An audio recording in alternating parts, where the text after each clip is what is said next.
জাহান্নাম এটি কোনো কল্পকাহিনী নয়, এটি আল্লাহর নির্দেশিত শাস্তি স্থান। এর আগুন পৃথিবীর আগুনের চেয়ে 70 গুণ বেশি উত্তপ্ত। এখানে কোনো শান্তি নেই, কোনো মুক্তি নেই, শুধু চিরস্থায়ী যন্ত্রণা।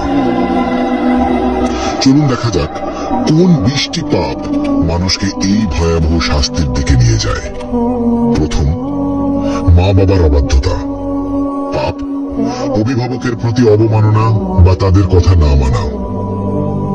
শাস্তি আগুনের চাবুক এবং গলিত সীসা দ্বারা তীব্র যন্ত্রণা। প্রতিটি আঘাত মস্তিষ্ক পর্যন্ত অনুভূত হবে। দ্বিতীয়, কৃপণতা। পাপ আল্লাহর পথে খরচ না করা, দান সদকায় এড়ানো।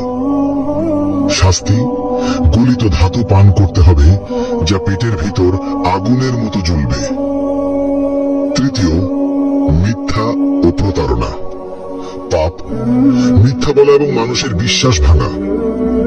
শাস্তি জিহ্বা বের করে লোহার শিক দিয়ে বারবার পোড়ানো এবং ছিঁড়ে ফেলা হবে। চতুর্থ, জিনা ও ব্যভিচার। পাপ অবৈধ সম্পর্ক, অশ্লীলতা বা পর্নোগ্রাফি দেখা। শাস্তি জ্বলন্ত চুল্লিতে ফেলা হবে, উপরে উঠবে এবং নিচে পড়বে, বারবার যন্ত্রণা অনুভব করবে। পঞ্চম, কুফর ও শিরক। পাপ আল্লাহর অস্তিত্ব অস্বীকার করা অথবা অন্যকে আল্লাহর সঙ্গে শরীক করা। শাস্তি চামড়া বারবার আগুনে পোড়ানো হবে, নতুন চামড়া তৈরি করে আবার পোড়ানো হবে, ফুটন্ত পানি মুখে ঢালা হবে। ষষ্ঠত, গীবত ও পরনিন্দা। পাপ অন্যের দোষ খোঁজা এবং অনুপস্থিতিতে সমালোচনা করা। শাস্তি লোহার নখ দিয়ে নিজের মুখ ও শরীর ছিঁড়তে হবে, যন্ত্রণা চিৎকার শোনার মতো কেউ থাকবে না। সপ্তমত, অন্যায়ভাবে হত্যা, নিরপরাধ মানুষ হত্যা। শাস্তি আগুনের নদীতে ডুবিয়ে রাখা হবে, যেখানে বারবার দগ্ধ হতে হবে। অষ্টম, নামাজ ত্যাগ। পাপ ইসলামের প্রধান স্তম্ভ নামাজ ইচ্ছাকৃতভাবে না পড়া।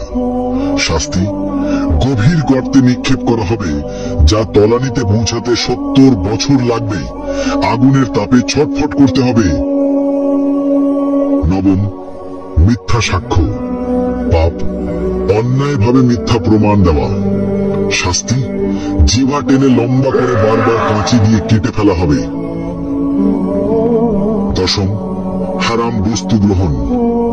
পাপ শূকরের মাংস, মদ, জুয়া বা অন্য কোনো হারাম খাদ্য বা পদার্থ গ্রহণ। শাস্তি ঠোঁট কাঁচি দিয়ে কেটে ফেলা হবে, জিহ্বা ঝলসে যাবে। একাদশ, সুদ গ্রহণ। পাপ ইসলামে নিষিদ্ধ সুদ খাওয়া। শাস্তি পেট ভেতর আগুন, ফুটন্ত তেল পান করানো হবে, আগুনের সাপ দ্বারা দংশন। দ্বাদশ, গর্ব ও অহংকার। পাপ অহংকার করা, নিজেকে সর্বোচ্চ ভাবা। শাস্তি ক্ষুদ্র পিঁপড়ের মতো করা হবে, আগুনের পাহাড় তাদের উপর দিয়ে চলবে। ত্রয়োদশ, অন্যায়ভাবে সম্পদ গ্রহণ। পাপ চুরি, জালিয়াতি বা অন্যের সম্পদ দখল করা। শাস্তি আগুনের পোশাক পরানো, শরীরের ভিতর আগুন প্রবেশ করানো। চতুর্দশ, মা বাবার সঙ্গে দুর্ব্যবহার। পাপ অভিভাবকের প্রতি খারাপ আচরণ। শাস্তি আগুনে পোড়ানো হবে, আর্তনাদ শুনবে না কেউ। পঞ্চদশ, ঈর্ষা ও হিংসা করা। পাপ অন্যের প্রতি ঈর্ষা বা হিংসা করা। শাস্তি আগুনের লেজে আটকে রাখা হবে, বারবার দগ্ধ হতে হবে। ষষ্ঠত, অসৎ ব্যবসা বা প্রতারণা। পাপ মিথ্যা চালান, প্রতারণা বা অসৎ ব্যবসা করা। শাস্তি আগুনে পোড়ানো হবে, দগ্ধ অবস্থায় বারবার কেটে ফেলা হবে। সপ্তদশ, নেশা বা মাদক ব্যবহার ও প্ররোচনা। পাপ নিজের বা অন্যকে নেশা বা মাদক গ্রহণে প্ররোচিত করা। শাস্তি আগুনের চুল্লিতে ফেলা হবে, উপরে উঠবে, নিচে পড়বে, বারবার যন্ত্রণা অনুভব করবে।